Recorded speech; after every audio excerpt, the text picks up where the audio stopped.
Olá, boa noite, pessoal, tudo bem? Eu sou a Nick, estou aqui com vocês para mais um devocional. Queria lembrar vocês que toda segunda a gente está aqui nesse mesmo horário com um devocional incrível com os nossos pastores e às quartas conosco, né, um dos nossos líderes. Então, como eu falei, eu sou a Nick, vou estar aqui compartilhando um pouquinho com vocês hoje. Mas antes eu queria lembrar vocês do nosso plano de leitura anual, tá incrível, né? Nós projetamos aí ler e acompanhar a Bíblia juntos durante um ano, né? E hoje a gente está aqui marcando no dia 31, né, que está acontecendo hoje, no dia 12. Hoje nós vamos compartilhar juntos Gênesis 20, 21 e Salmo 23 e 24. Então, vem com a gente. Então, hoje a gente vai continuar aqui em Gênesis 20. Se a gente for lembrar aí um pouquinho do que se passou, né, nos capítulos anteriores a gente falou sobre a história de Ló e o que aconteceu aí com Sodoma e Gomorra, né? E agora em Gênesis 20 a gente vem dando continuidade aí à história de Abraão, né? E vai dizer que Abraão foi para a terra de Gerar, né, seguir aí mais um comando do Senhor. E aí quando ele se depara lá na terra de Gerar, ele encontra com Abimeleque e Abimeleque acha Sara muito bonita e ele quer tomar Sara para si. E Abraão faz novamente o que ele já havia feito, né? Ele diz que Sara era irmã dele e ele dá a sua esposa para Abimeleque. Mas o Senhor teve misericórdia, né, de Sara e de Abraão e falou com Abimeleque num sonho, dizendo para ele não tocar em Sara. E aí, por misericórdia, Abimeleque não toca em Sara. E Abimeleque vai lá e devolve Sara a Abraão, né? E começa a indagar com ele. Poxa, por que você fez isso comigo? Eu poderia ter feito algo muito ruim. E a resposta de Abraão é: eu sabia que ninguém nessa cidade temia o Senhor. E eu fiquei com medo do que podia acontecer, né? Mas Deus, mais uma vez, usa de misericórdia com a vida de Abraão e manda Abraão orar por Abimeleque, né? E lá no final vai dizer, lá no versículo 17 vai dizer: seguiu Abraão, orou a Deus, e Deus curou a Abimeleque, sua esposa e suas servas, de forma que pudessem novamente ter filhos, porque o Senhor havia tornado-as estéreis todas as mulheres da casa de Abimeleque por causa de Sara, mulher de Abraão. E aí me faz pensar que Deus ele tem misericórdia da gente, né, sempre, e que a nossa oração tem poder de mudar gerações, né? Por uma oração que Abraão fez, ele mudou toda a geração de Abimeleque. Todas aquelas mulheres que seriam estéreis puderam dar à luz porque Abraão orou e clamou ao Senhor por misericórdia, né? Queria seguir com vocês agora no capítulo 21, o nascimento de Isaque. O Senhor foi bondoso com Sara, como lhe disse, e fez por ela o que lhe prometera. Deus já havia feito uma promessa, né? E eu gosto muito da história de Abraão e de Sara, porque eles saíram de uma terra, né? Uma terra segura, né? Sai da tua terra, do meio da tua parentela, que a gente já conhece, e foram caminhando por um lugar que Deus disse que ainda o mostraria. Então eles só tinham uma promessa, mas eles confiavam no Deus da promessa, né? E aqui vai dizer que Deus fez o que já havia prometido e que no tempo fixado por ele, ó, diz aqui, no versículo 2, Sara engravidou e deu à luz a um filho de Abraão na sua velhice, na época fixada por Deus para a sua promessa.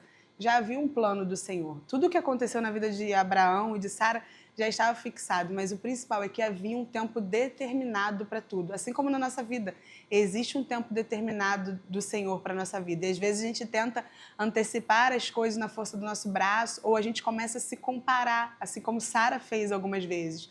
Mas o Deus que prometeu, ele estabelece o prazo para que essa promessa cumpra, né?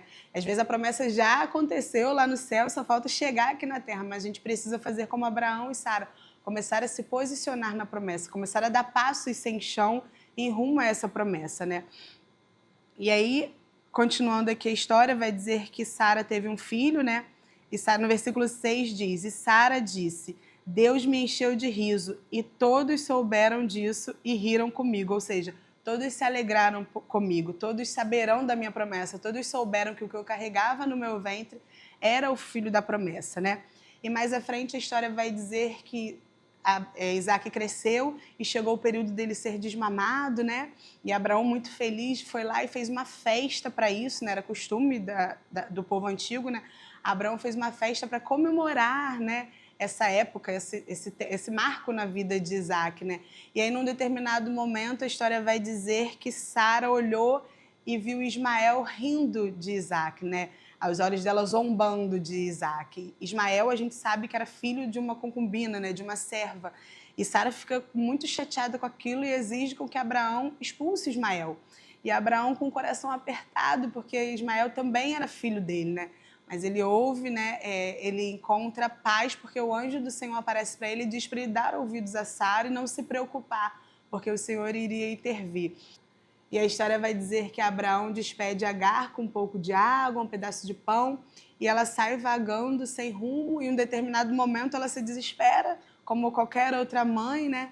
Por estar acabando a comida, está acabando a bebida, e ela se afasta porque ela não quer ver o filho dela morrer. Mas, novamente, o anjo do Senhor vem, e o que me chama muita atenção é o versículo 17. Um pouco antes vai dizer que ela chorava, né, de longe, porque ela não queria ver o menino chorando, não queria ver o menino morrendo, literalmente. E no versículo 17 vai dizer, Deus ouviu o choro do menino. E eu fiquei pensando, se ela estava chorando, por que Deus ouviu o choro do menino e não diz que Deus ouviu o choro dela? Porque ela começou a chorar primeiro. Ela era mais sábia, ela era adulta, então ela começou a chorar, ela percebeu a situação antes do próprio menino. O menino começou a chorar quando ele percebeu que estava sozinho, quando ele estava com fome, né? Mas a Bíblia vai dizer que Deus ouviu o choro do menino. E aí eu fui parar para tentar entender melhor e fui lembrar lá de Gênesis 16, quando Deus fala com Abraão sobre Ismael, que ele também seria um pai de nações, né? Também seria um chefe de tribos. Então eu entendo que no versículo 17 é Deus reafirmando mais uma vez, olha, eu também estou com esse menino também fazia parte do meu plano, né? E aí, seguindo a história, o menino sobrevive, né? Como a gente já sabe. Abimeleque volta, encontra de novo com Abraão e eles fazem um acordo, né? Ou seja, ficou tudo bem, né? Vamos selar aqui que ficou tudo bem. E no final, no versículo 33, vai falar: Abraão, por sua vez, plantou uma tamangereira em Betseba e ali invocou o nome do Senhor, o Deus eterno. Isso também me chama muita atenção. A todo momento, todos os passos que Abraão dava na trajetória dele, ele edificava um altar ao Senhor e ele orava e clamava ao Senhor. É como se fosse assim, olha Deus, até aqui o Senhor foi comigo, agora o Senhor está me dando mais um passo, então se a sua presença não for comigo, não me peça para ir. E Abraão faz isso como um sinal de que, olha, eu estou seguindo os seus passos, eu estou invocando o Senhor para que o Senhor siga comigo por mais uma estação, né? E agora a gente vai seguir lá para Salmos 23, um versículo muito conhecido, com certeza você já leu aí, né? O famoso Senhor é meu pastor, nada me faltará. Vamos ler juntos aqui, ó. O Senhor é meu pastor e de nada terei falta. É engraçado que a gente está acostumado a ler esse versículo e falar: o Senhor é meu pastor e nada me faltará. Mas na verdade não é. Diz que de nada eu terei falta. Algumas coisas vão me faltar, sim. Mas a presença do Senhor vai ser suficiente na minha trajetória de modo que eu não vou sentir falta de mais nada. Não quer dizer que não vai estar me faltando nada. Até porque você que é cristão junto comigo sabe que a gente passa assim por bastante provações. Mas quando a presença do Senhor está conosco, de nada a gente tem falta. Ele passa a ser a nossa suficiência em tudo. E aí seguindo vai dizer: em verdes pastos me fazes repousar e me conduz a águas tranquilas. Renova-me o vigor. Guia-me nas veredas das justiças por amor ao teu nome. Mesmo que eu andasse no vale de trevas e de morte, não temeria perigo algum, porque o Senhor está comigo. A tua vara e o teu cajado me consolam. Eu acho engraçado que às vezes acontece determinadas situações na vida do crente e as pessoas que estão em volta não conseguem compreender, né? Quem já passou por uma perda ou por seja uma perda familiar, uma perda de emprego, uma situação difícil na família, você passa, você chora, você teme, mas as pessoas em volta não conseguem entender a paz que você sente. Essa paz que excede todo entendimento. É exatamente isso, é a presença do Senhor passando conosco durante todas essas dificuldades que faz com que a gente não tenha falta de outra coisa, né? A gente sabe que ainda que eu ande no vale da sombra da morte, Ele vai estar conosco. A própria mão dele vai nos consolar. Quando tudo me faltar, quando eu me ver assim como Jó, com falta de tudo, o meu tudo, na verdade, está ali comigo, né? E aí, seguindo, vai dizer no versículo 5, preparas um banquete para mim à vista dos meus inimigos. Tu me honras, ungindo a minha cabeça com óleo e me fazendo transbordar o meu cálice. Agora o versículo 6, lê comigo aí, ó. Sei que a bondade e a fidelidade do Senhor me acompanharão todos os dias da minha vida. eu fico pensando que é como se a gente andasse blindado, né? Eu tô andando e do meu lado tem a bondade e a fidelidade. Bondade e a misericórdia do Senhor me seguindo, né? Me protegendo. É como se tivesse me... É igual aquela mãe que fala, eu vou manter o meu filho numa redoma de vidro. É exatamente isso. É como se a gente estivesse no meio, cercado da bondade e da fidelidade do Senhor todos os dias. E voltarei à casa do Senhor enquanto eu viver.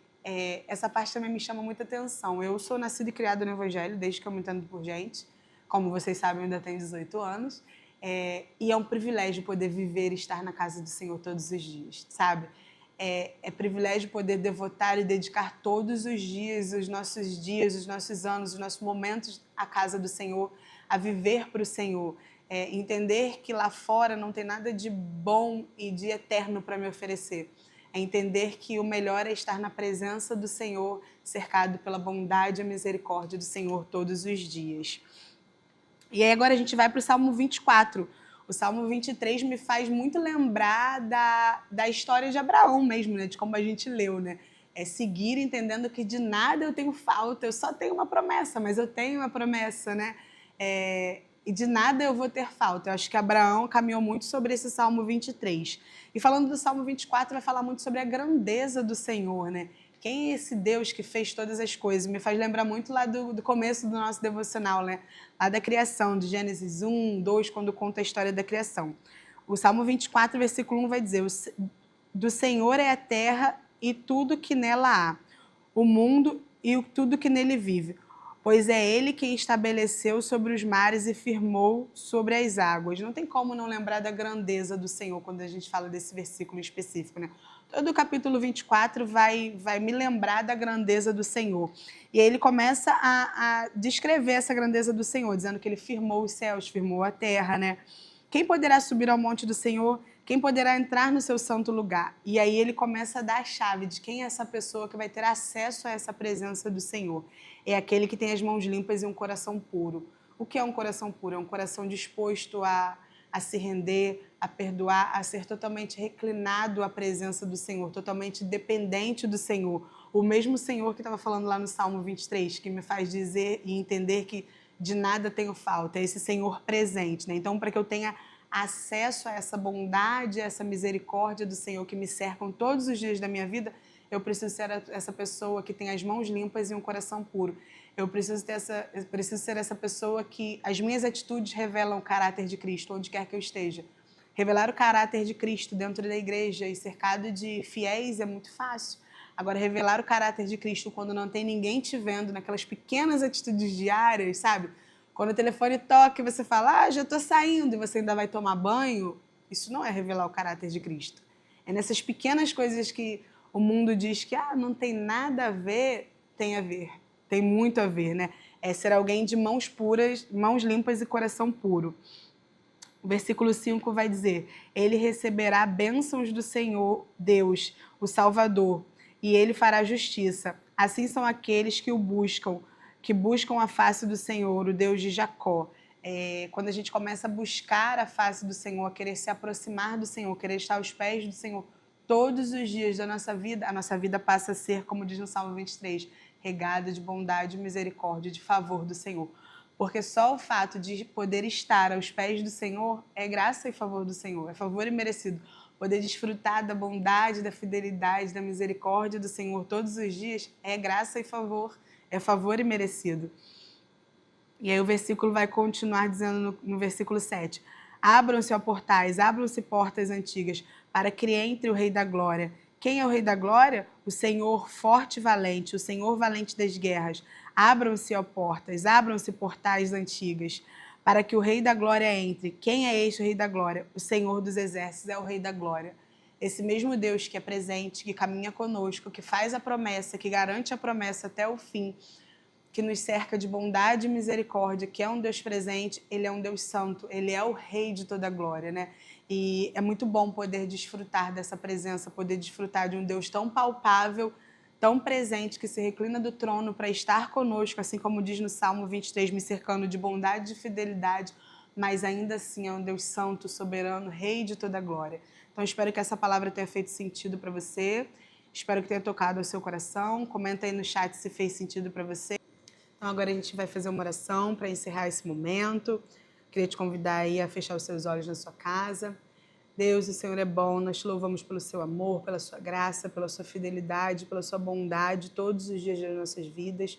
Obrigada, Jesus, porque nesses pequenos textos nós podemos lembrar que o Senhor é um Deus fiel à sua palavra, o Senhor é um Deus que cumpre as suas promessas, Senhor. Então, se em algum momento a nossa mente humana, a nossa limitação humana pensou em duvidar da sua palavra, Senhor, da sua promessa, Jesus, Deus, obrigada pelo privilégio de que hoje nós podemos lembrar que o Senhor é aquele que é fiel à sua palavra, à sua promessa.